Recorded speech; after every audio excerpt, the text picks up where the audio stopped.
अस्सलाम वालेकुम जी। आज मेरी दूसरी विंडो में ये जो आप शख्सियत देख रहे हैं, ये मेंबर पार्लियामेंट हैं जर्मनी के, वसीम बट इनका नाम है।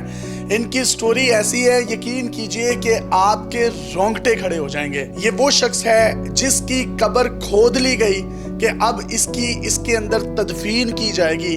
और ये स्क्रीन पर ये जो आपको कब्रें नज़र आ रही हैं, ये इनके वालिदैन की हैं। और इसी के साथ कब्रिस्तान में इनकी जगह खरीदी गई, कब्र को खोद कर मट्टी निकाल ली गई कि अब इनकी लाश आएगी और उसको उसके अंदर तदफीन कर दी जाएगी। लेकिन आप ये सोच रहे होंगे ये जिंदा सलामत मेरे सामने कैसे बैठे हैं। तो बचाने वाली जो ज़ात है अल्लाह ताला की, वो मारने वाले से बहुत स्ट्रॉन्ग है। कोविड जब आया तो इनको कोविड हो जाता है, इनके वालिदैन को कोविड हो जाता है, इनके बच्चों को, इनकी बीवी को, इन सबको कोविड होता है। और उसके बाद ये जो है हॉस्पिटल एडमिट हो जाते हैं, वहाँ जाते हैं, कोमे में चले जाते हैं। ये 6 माह कोमे में रहते हैं। जर्मनी में बिल्ड साइटोंग और टैगेस्पाइगल जो कि बड़े अखबारात हैं, इसी के साथ साथ उनका रॉन एयरटेल और बेवे टीवी जो है, उसने भी पूरे यूरोप में इनकी स्टोरी को ना सिर्फ जो है वो कवर किया है और बताया है कि एक शख्स जो तकरीबन 180 दिन 6 माह के करीब कोमे में रहे, उसके बाद उसके लंग्स मुकम्मल तौर पर डैमेज हो जाएं। 1% या 2% नहीं, 100% इनके तमाम के तमाम फेफड़े जो थे वो डैमेज हो चुके थे। जिसके बाद इनको एक्मो मशीन पर रखा गया और वो हाइडेलबर्ग जो जर्मनी का शहर है, वहां पर पूरे शहर में सिर्फ 3 मशीनें हैं और उस एक मशीन का एक दिन का जो खर्चा है वो 1 लाख यूरो है। अगर वो मैं पाकिस्तानी रुपीस में बताऊं तो 4 करोड़ रुपए एक दिन के बनते हैं और वो 14 दिन से ज्यादा नहीं लगाई जाती। इनको वो मशीन जो है 3 माह तक लगी रही। 3 माह में उसका जो खर्चा आया वो 90 लाख यूरो है। अगर उसको मैं पाकिस्तानी रुपीस में बताऊं तो वो 3 अरब 60 करोड़ रुपए बनते हैं। जब 100% इनके फेफड़े नाकाम हो गए हैं, आर्टिफिशियल उस मशीन पर लगे हुए हैं जिसको एक्मो मशीन कहते हैं, तो फिर डॉक्टर्स ने फैसला किया कि इनका लंग्स ट्रांसप्लांट जो है वो किया जाना चाहिए। अब पूरे यूरोप में तशहीर हो रही है, खबरों में, अखबारात में कि डोनर चाहिए। ये वहाँ पर मेंबर पार्लियामेंट थे, तो एक पब्लिक फिगर थे, मीडिया और तमाम लोगों के लिए ये जो है ये मरकज़े निकाह थे और तमाम की ये तमाम चीज़ें ऑन रिकॉर्ड पड़ी हैं। आप गूगल पर या तमाम बाकी साइट्स पर जो है वो चेक कर सकते हैं। जब इनके लंग्स के लिए कोई डोनर नहीं मिल रहा तो फिर इनको एक एयर एम्बुलेंस के जरिए दूसरे शहर म्यूनिख लेकर जाया गया। जब ये वहां पहुंचते हैं और इनको वो मशीन लगी हुई है तो इसी दौरान पता चलता है कि इनका जो लिवर है वो भी डैमेज हो चुका है, क्योंकि 6 माह से ये उन्हीं मशीनों के ऊपर आर्टिफिशियली सांस ले रहे हैं। लिवर के डैमेज का डॉक्टर्स को पता चलता है तो फिर वो कहते हैं अब ट्रांसप्लांट नहीं हो सकता। अगले दिन वो इनकी मशीन उतारने की कोशिश करते हैं, इनके घर वालों को बुलाते हैं और उनको कहते हैं कि कल आकर आपने इनकी डेड बॉडी ले जानी है। अब इनके जो भाई हैं वो कब्रिस्तान में जगह खरीद लेते हैं और ये इनके वालिदैन जब ये कोमे में है उनका भी इंतकाल हो जाता है, क्योंकि वो भी कोविड के दौरान जो है वो चल बसे थे। जिसके बाद जैसे ही वो मशीन को उतारते हैं और इनकी डेड बॉडी जो है उनके हवाले करने लगते हैं तो वो डॉक्टर्स को एक साइन नजर आता है कि यार फेफड़ा तो काम कर रहा है, तो वो फौरी तौर पर रुक जाते हैं और इनके बच्चों को कहते हैं कि वो जो हमने लाश आपके हवाले करनी थी वो नहीं कर रहे, लेकिन हम आपको कोई होप नहीं दे रहे, हो सकता है कोई करिश्मा हो जाए। ये शख्स जो है आज मेरे सामने जिंदा सलामत बैठा है। ये तकरीबन 2 से 3 हफ्तों में उस मशीन से उतर गए और मुकम्मल तौर पर खुद ब खुद सेहतमंद होने लगे। इनका जो लंग्स ट्रांसप्लांट होना था वो लंग्स भी बिल्कुल ठीक होने लगे। जो जिगर था वो काफी हद तक डैमेज हो चुका था, वो भी खुद ब खुद ठीक होने लगा। लेकिन डॉक्टर्स ने खदशा जाहिर किया कि ये शख्स अब अपने पैरों पर नहीं चल सकेगा, ये सारी जिंदगी पैरालाइज हो जाएगा, क्योंकि नर्व सिस्टम और तमाम हार्ट और दूसरे जो ऑर्गन्स हैं वो बुरे तरीके से डैमेज हो चुके हैं।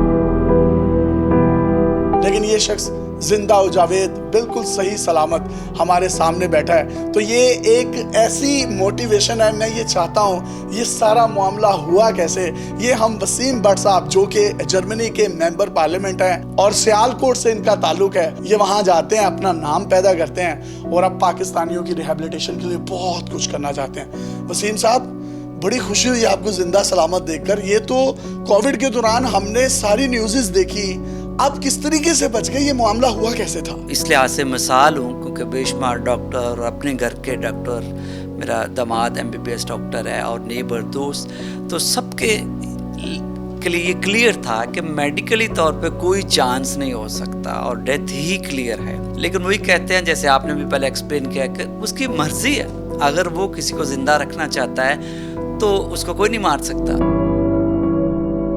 سر آپ کی قبر کھود گئی ہوئی ہے اور اس میں آپ کی تدفین ہونی ہے اور بچوں کو کہا کہ ڈیڈ باڈی لینے آ جائیں. بچوں کے لیے بہت مشکل معاملہ تھا کہ دادا دادی گھر میں وفات ہو گئی ہے, پاپا کوما میں ہے اور سب نظام جو ہے وہ دھڑم بڑم ہو گیا اور پاپا کا کوئی چانس نہیں ہے بچنے کا.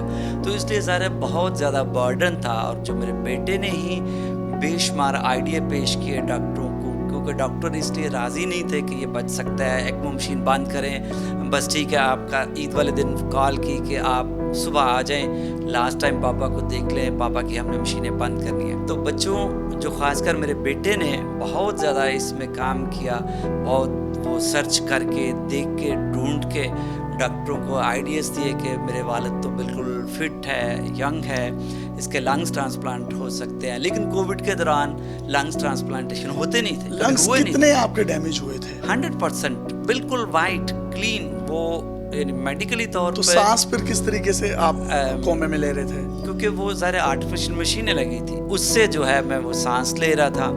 اور اپنے لنگز تو میرے ٹوٹلی. جرمنی جیسے ایک بڑے ملک کے آپ کے اس شہر میں ہائیڈلبرگ میں کتنی مشینیں تھیں؟ ہائیڈلبرگ میں اس وقت صرف 2 یا 3 مشینیں تھیں. ہائیڈلبرگ ایک سائنس سٹی ہے, اس لحاظ سے وہ خاص اس کا نام ہے جرمنی میں. جو میڈیکل سہولیت ہے وہاں پہ بھی سب سے ٹاپ ہے, بلکہ دنیا سے لوگ اپنی ٹریٹمنٹ کے لیے ہائیڈلبرگ ہیں, اور وہاں پہ وہ 3 مشینیں تھیں. اور جو نارمل وہ ینگسٹر کو لگتی ہیں اور میکسیمم 2 ویک لگ سکتی ہیں, کیونکہ ایک بہت خرچہ ہے اور دوسرا کیونکہ چانس ہونا چاہیے. تو میرا ایسا ایشو تھا کہ ڈاکٹروں نے فیصلہ کیا کہ کوئی چانس ہی نہیں ہے, یعنی کوئی اگر 1% چانس نہیں کہ اس کے لنگز کام کر سکتے ہیں یا ریکور ہو سکتے ہیں. تو اس لیے ہم نے مشینیں اتارنی ہے, اور آپ جو ہے آ کے کل پاپا سے مل لیں لاسٹ ٹائم, اور اس کے بعد ہم مشینیں اتاریں گے اور ڈیڈ باڈی لے جائیں گے. لیکن میرا بیٹا ان کو آئیڈیا دیتا رہا. پھر ظاہر ہے پورا شہر جو ہے بے شمار لوگ, انہوں نے ہاسپٹل میں لیٹر لکھنا شروع کیے, ہمارے جو اسٹور میں, گھر میں بے شمار لوگ ہر روز, میرا بیٹا بتاتا ہے 200-300 لوگ کھڑے ہیں جو پوچھ رہے ہیں اور انفارمیشن لینا چاہتے ہیں. پھر جو پریس نے اعلان کیا کہ بھئی آپ وہاں نہ جائیں کیونکہ بہت سارے بچے پہلے ہی پریشان ہیں, تو ہم ہر ویکلی جو بھی پوزیشن ہوگی وہ انفارم کریں گے. اب آپ کو ایکمو مشین جو ہے وہ لگا دی گئی ہے, جو کہ 10 یا 14 دن سے زیادہ نہیں لگتی. آپ کو وہ کتنا عرصہ لگی؟ 3 ماہ. 3 ماہ مطلب 90 دن. اور ایک دن کا اس کا خرچہ کتنا ہے؟ 100,000, یعنی پورا پیکج جو ہے وہ نارمل ہے, انٹینسیو سٹرکشن, مطلب 1 لاکھ یورو ٹریٹمنٹ, اور 1 لاکھ یورو پر ڈے. بالکل ایسا ہو سکتا ہے. تو یہ پاکستانی کتنے بنتے ہیں؟ تقریباً 3-4 کروڑ روپیہ بنتا ہے پر ڈے. اور یہ 90 دن کا تقریباً یہ 3.5 ارب روپیہ بنتا ہے. تقریباً ایسے ہی ہے. اور یہ تمام کی تمام انویسٹمنٹ آپ پر جرمنی کی اسٹیٹ نے کی ہے؟ جرمن میں ظاہر ایسا ہی ہے, جو انشورنس ہوتی ہے اور اس میں پوری ٹریٹمنٹ دی جاتی ہے. ٹھیک ہے. اور مکمل جو ہے ہر ایک انسان کی وہاں اس سے کوئی فرق نہیں پڑتا. اب کیا ہے, اب وہ 14 دن سے زیادہ نہیں لگ سکتی, تو آپ کو 3 ماہ تک کیوں لگی؟ یہ بڑا حیرت انگیز. ہاں جی, اس وجہ سے کیونکہ ایک تو ظاہر پبلک جو ہے اس کا ایک ریئیکشن تھا, اور آپ ینگ بھی تھے. یہ ضروری نہیں ہے, چانس نہیں تھا, لیکن اب میئر فون کر رہے ہیں, سائنس منسٹر فون کر رہی ہے, MNA فون کر رہے ہیں, وہ سب اٹیچ تھے فیملی سے میرے کے ساتھ, سب کولیگ تھے. اور جو ہائیڈلبرگ کی عوام ہے وہ بہت زیادہ اس میں انوالو ہے, کیونکہ وہ بہت زیادہ ایک تو دعائیں بھی کر رہے تھے اور لوگوں کو پوچھ بھی رہے تھے, خود لیٹر لکھ رہے تھے, ہمارے گھر میں لیٹر لکھ رہے تھے, لیٹر میں پیسے بھیج رہے تھے. تو پھر بچوں نے کہا کہ پریس میں اعلان کیا کہ ہمیں پیسے کی ضرورت نہیں ہے, ہم اس کو بھی ڈونیٹ کریں گے, بس آپ ہمارے لیے دعا کریں. اب جب آپ کے 3 ماہ یہ گزر جاتے ہیں تو ڈاکٹرز دیکھتے ہیں کہ اب تو پھیپھڑے بالکل ختم ہو گئے ہیں اور یہ मसनूई फेफड़े लगे हुए हैं। उस वक्त फिर आपको दूसरे शहर कैसे ले जाया गया? मेरे बेटे ने आइडिया दिया कि आप ट्रांसप्लांट कर सकते हैं, क्योंकि पापा तो यंग हैं, कोई बीमारी नहीं है। किसने फेफड़े देने थे आपको? तो जो नेक्स्ट डोनर है यूरोप में, वो मुझे मिलना था, क्योंकि मेरी ऐसी पोजीशन थी। ठीक है। तो जो मेल्ट स्कोर होता है वो सबसे हाईएस्ट मेरा ठीक। रखा कि पूरे यूरोप में नेक्स्ट जो लंग्स हैं वो मुझे मिलेंगे। तो एक लंग्स मिले भी, लेकिन वो मैच नहीं हुआ। ठीक है। और वो मैच नहीं हुए। और इस दौरान आप कोमे में ही हैं? मैं कोमा में ही हूँ। ठीक है। और फिर वो बस अभी वेट कर रहे थे कि कोई लंग्स मिले तो उसको ट्रांसप्लांट कर दिया जाए, और अगर वो मैच होते तो उसको ट्रांसप्लांट कर दिया जाना था मुझे। अच्छा। और वो मैच नहीं हुए, और वहाँ पे ही म्यूनिख में जो है मेरा लीवर डैमेज हो गया। जब फैसला कर लिया 6 माह बाद के कोई चांस नहीं है, ट्रांसप्लांट भी नहीं हो सकते, अब लीवर खराब हो गया है, और कल हमने बच्चों से भी ये करा लिया कि कल हम एक्को मशीन, सारी मशीन उतारेंगे और इट्स फिनिश। तो जैसे ही वो मेरे रूम में आए और सब कुछ चेक किया और बिल्कुल मशीन को स्विच ऑफ करने लगे, उस वक्त वो साइन ऐसा आया, साइन आ गया अभी? साइन आ गया कि लंग्स जो है वो अपना वॉल्यूम ले रहा है या उसने। तो फिर उन्होंने फैसला किया कि हम आज जो है स्विच ऑफ नहीं करते, लंग्स बस आहिस्ता आहिस्ता चलने शुरू हो गए। और जैसे ही वापस आया हाइडेलबर्ग, तो वहाँ ज़ाहिर मुझे कोमा से निकाला बाहर। तो वो जो कब्र खोदी थी और कब्रिस्तान में जगह ली हुई थी भाई ने, वो वो कब्रें तो सारी हमारी हैं, वो तो जगह आपने ली हुई है। वाह वाह वाह। तो आप ये बताइएगा कि आपने तो मौत को इतने करीब से देखा, और देखें फेफड़े जो हैं वो सबसे बुनियादी सेहत की जो है वो चीज़ है, तो फिर अल्लाह का शुक्र अदा करने के लिए सबसे पहले क्या काम किया? तो मैंने अपने बच्चों से पूछा कि मामा पापा किधर हैं, कैसी है तबीयत? तो उन्होंने बताया कि वो तो 2 वीक के बाद ही फौत हुई। और अभी आप कोमे से निकले हैं और आपको ये पहली माँ बाप की दुनिया से जाने की वो मिल गई। सबसे पहली जो खबर है मेरे लिए, मेरे बाकी को भी पूछा मेरा भाई कैसा है, और ज़ाहिर है मेरी छोटी बच्ची थी, वो हॉस्पिटल ने उसको इजाज़त दिया, वो कैसी है। आप ये देखिए, एक शख्स 6 माह के बाद कौमे से बाहर निकलता है और उसको ये पता चलता है उसके माँ बाप भी इस दुनिया से चले गए हैं, और वो जिगर भी ख़राब हो गया और लंग्स ट्रांसप्लांट के दहाने पर था। मशीनों ने भी जवाब दे दिया, लेकिन वो खुद ब खुद वो चल पड़ा सिस्टम।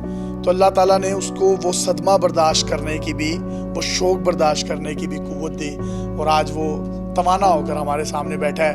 ये मतलब मैं ये समझता हूँ जीती जागती मिसाल है उस चीज़ की कि जो बचाने वाला है वो मारने वाले से बहुत स्ट्रॉन्ग होता है।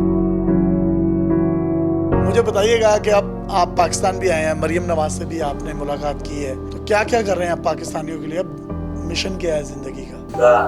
के लिए सऊदी अरब गया, अल्लाह ताला का बहुत शुक्र अदा किया, और बहुत लोगों का जिन्होंने मेरे लिए बहुत दुआएं की हैं, मक्का और मदीना दोनों जगह ऐसे गए, और वहाँ पर भी अल्लाह ताला का बहुत शुक्र अदा किया कि अल्लाह ताला ने दोबारा एक ज़िंदगी दी है। क्या करना चाह रहे हैं पाकिस्तानियों के लिए? मरियम नवाज शरीफ साहिबा के साथ भी बड़ी तस्वीर है।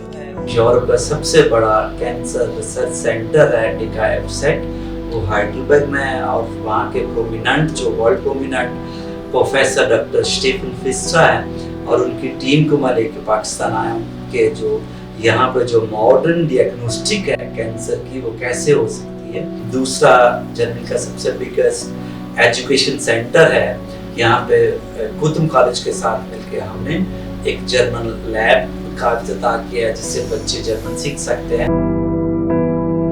ये शख्स जो है जिसके लंग्स बिल्कुल खत्म हो गए थे, ट्रांसप्लांट का कहा गया, अल्लाह ताला ने उनको कितना स्ट्रॉन्ग बना दिया है कि अब ये बांसुरी बजाते हैं, और बांसुरी बजाना प्योर फेफड़ों का काम है। आपको अंदर से फेफड़ों से हवा जो है वो खींच के सुरों में कन्वर्ट करनी पड़ती है, और ये दुनिया का मुश्किल तरीन काम है। जो लोग ये बांसुरी बजाते हैं उनके फेफड़े खत्म हो जाते हैं, उनसे पूछे कि फेफड़ों का जोर लगता है कितना है। आप ये सुने ये किस तरीके से बजा रहे हैं। सुन वंजली दी मिठड़ी ताग रे, हो गई कुर्बान।